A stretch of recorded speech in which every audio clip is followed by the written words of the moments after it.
2015 Hyundai Sonata, front brake pads and rotors. Now when you get your parts, make sure you tell them if it's got electric rear parking brake or standard rear parking brake. This one has an electric rear parking brake. All right, so you need to get your jacket up, support it, take your wheels off. The lug nuts are 21 millimeter. Then you need to turn the wheel all the way, depending upon what side you're on. I'm gonna do the right side, so I'm gonna turn the wheel all the way to the right so I can get to my bolts. These are 14s. You take the 2 caliper bolts off and hold the caliper onto the slide pins. Those are 14 millimeter, take those 2 out. And then on the inside for the caliper bracket, you got 2 bolts for that, and those are 17. There's your caliper bolts that go into the slides. Those are 14s, okay? All right, you got the bolts out, get a decent sized screwdriver, flat blade, stick it in here and pry off the caliper. If you need to, you can go inside here and pull the caliper to your left. That'll push the piston in a little bit more. That'll ease the removal of the caliper, because you push the piston back in so it doesn't push up against the pads. Put your caliper to the back side. Now you want to get to these 2 bolts. 17 millimeters, remove them to remove your caliper bracket. Caliper bracket bolts, if they came out hard, they're full of rust. So you want to clean them up and put some anti-seize on them when you reinstall them. If they're really tight coming apart and you can't get it loose, heat it up with a propane torch, hopefully with MAP gas. Heat up around the knuckle to get it up in there, because it gets frozen inside here, not on the threads. That's why they're really so hard to get out. Okay. And then your rotor. Rotor's usually held on by some retainer screws. This one's already been taken off. Usually they're a Phillips, and you have to use an impact driver to remove the Phillips head ones. If they have a Torx, then you got to use a Torx. If they bust off inside there, then I recommend a chisel. Try walking them out. Once you get them loose, and you can thread them out.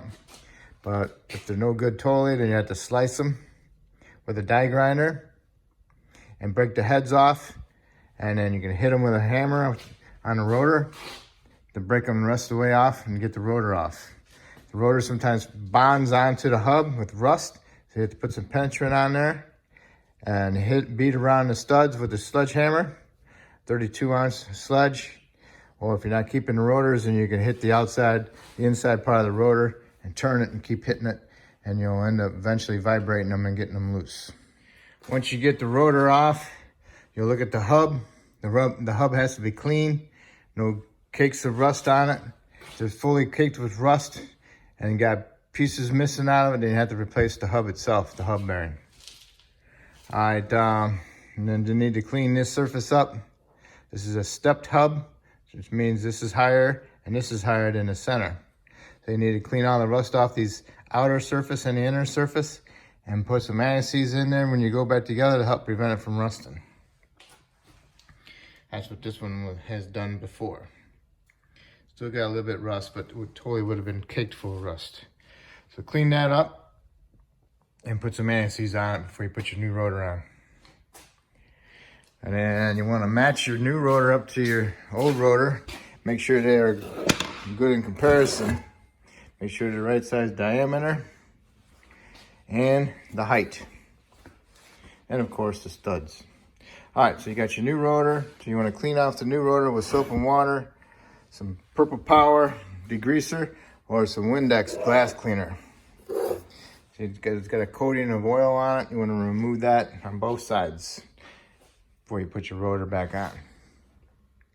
Then when you put your rotor on, thread a nut onto it to hold it flat, or use a pair of vice grips to hold it up against the hub to ease the installation of the knuckle. Okay, I got the rotor on with some anti-seize on it.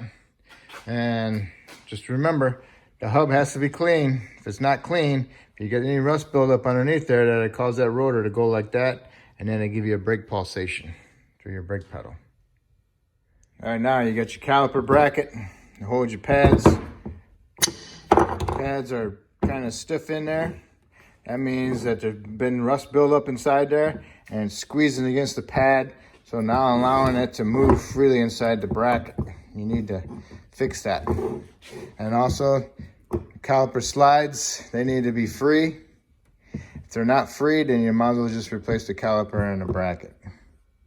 So we're gonna take these out, clean them up, and then put some Sil-Glide on them, or even the grease that comes with the pads. Put that on them and make sure they're free. And then also I'll show you on where the pads ride. This surface right there where the pad sit, they need to be cleaned up. And then I'll clean them up and then I'll paint them. I use an angle die grinder with a sandpaper disc on it to clean them up. I'm not actually removing any metal. I just want to scratch them and clean them up. Got my caliper brackets all cleaned up. So I'm going to spray some paint on them. And then I'll put my hardware back on. It comes with 2 different styles. I'm going to use the ones with the bigger base. The ones with the holes in them. They're a little bit bigger. This part here is a little bit bigger than that one on the other brand. I don't know why, but I'm using those. Okay, I got them all painted. I got my slides lubed. So now I'm gonna put my abundant clips, my hardware back on there, and then I'm gonna bolt it up. All right, you got your caliper brackets on, your bolts tight. Now you need to do is torque them to 75 foot-pounds. Once you've done that, then you can put your pads on. The pad with the squeaker, I always try to put them on the inside. And also put the squeaker towards the rotation. So the rotation is going this way. So this is gonna go on the top. Now let's put them in. You see how they got these little springs on them? So you gotta get them past that also. You gotta push up against that. Push up against it and push them in.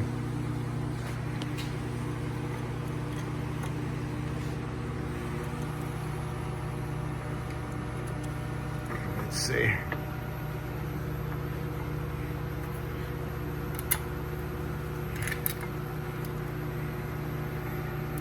There. You're not going.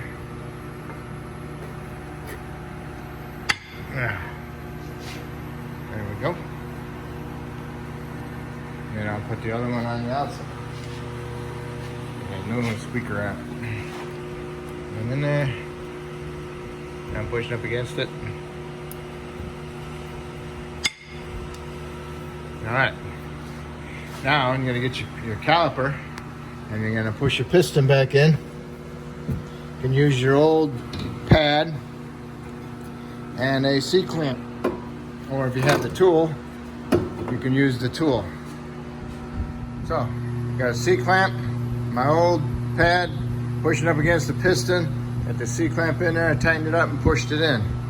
As you're pushing it in, if you got too much brake fluid in the reservoir, if you're pushing it all back inside there, and it will come out as an overflow and it will drip onto your floor, that's fine. If you remember to remove the cap prior to that, that's fine also. But when you're going back together, make sure you clean it off and double check your fluid level. All right, your pistons are pushed back in on your caliper. Now you can put your caliper on over your pads. And if these are in the way of getting it in, just make sure you push them in, your slides. Then put your bolts in there. Snug up your bolts and then tighten them to 25 foot-pounds. Okay? And also make sure you didn't twist the brake line for the caliper. Make sure it's a nice looking curve to it, not all twisted. All right. Get that done. Okay. Now that you got all your bolts tightened and torqued, now you can put your wheel back on and tighten that to 100 foot-pounds. All right, and then when you lower down and you do the other side exactly the same way, and make sure you double torque them. Make sure you double check everything, make sure it's all torqued. Your wheels are torqued. Lower down the ground. Double check your master cylinder for your level. Go inside, start it up, push the pedal to the floor a couple times. Make sure you got a good, hard, firm pedal. Then go underneath the hood, double check your fluid level, put your cap back on and clean it off. and that's it. You want to make sure you got a good brake pedal before you put it in drive or reverse, because if you don't, then you're not going to have any braking and away you go. All right, so that's it. If I helped you to do this brake job, that's great. If you could help me by subscribing, that'd be awesome. If you already did, I appreciate it. Thank you.